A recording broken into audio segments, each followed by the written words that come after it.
Good morning from Snake Mountain Boat Works on Wednesday, March 4th.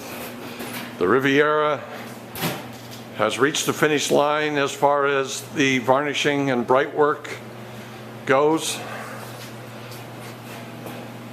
And we'll let RJ give you a blow-by-blow as to how he got from where he started to this point.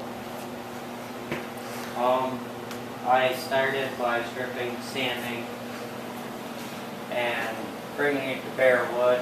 I sanded it to 80 grit so that it could be bleached. I bleached it, then I lightly sanded it so that it would take stain.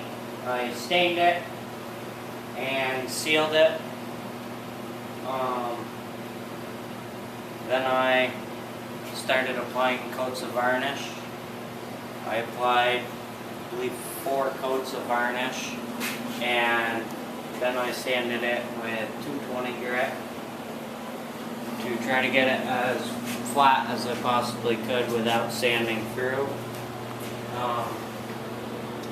I applied a couple more coats and moved up to 400 grit. I continued to add a couple more coats and sanded 400 grit. Once I reached the 10th coat, I believe I moved up to 800 grit and sanded it completely flat with 800 grit. Then I added another coat and sanded it with 800 again. And added another coat. Then I sanded it completely flat with 800 and went up through the stages of buffing. I went 800, 1000, 1500, 2000, 3000, and then I buffed it with three stages of buffing compound. And this is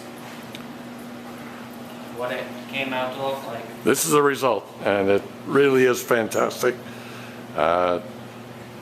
We have discovered that the engine that came in this boat is the correct original engine by the paperwork, but it was carbureted like a KFL, when in fact the engine's a KBL with triple carbs. That tells us that one of those panels, hatch panels, had to have been replaced at some time because it should have a hole in it. So we have sourced the intake manifold and the 3 carburetors as well as the air scoop. So we'll take her back to the way she left the factory with a KBL 131 horsepower in her. RJ has completely cleaned the bilge, and we'll now apply a couple of coats of Sandusky Chris Craft red bilge paint, and then we'll start putting her together. Congratulations, RJ. We now call it RJ's Riviera. We'll talk to you soon. Bye-bye for now from Snake Mountain Boat Works.